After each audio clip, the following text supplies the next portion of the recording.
عمر مراد رسول ہیں۔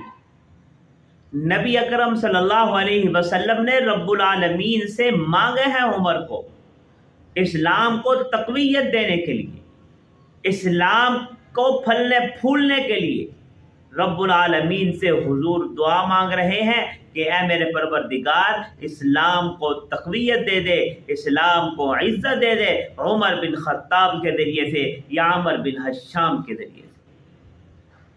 تو عمر تو مراد رسول ہیں۔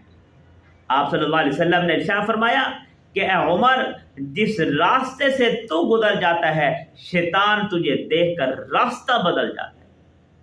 جس راستے سے عمر گزر جائے شیطان اس راستے سے نہیں گزر سکتا۔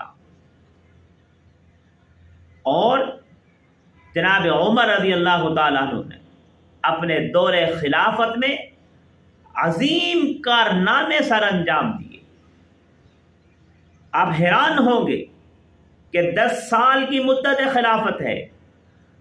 ایک عیسائی مورخ لکھتا ہے کہ اگر عمر کو 10 سال اور مل جاتے تو دنیا میں اسلام کے علاوہ کوئی اور مذہب باقی نہیں رہتا۔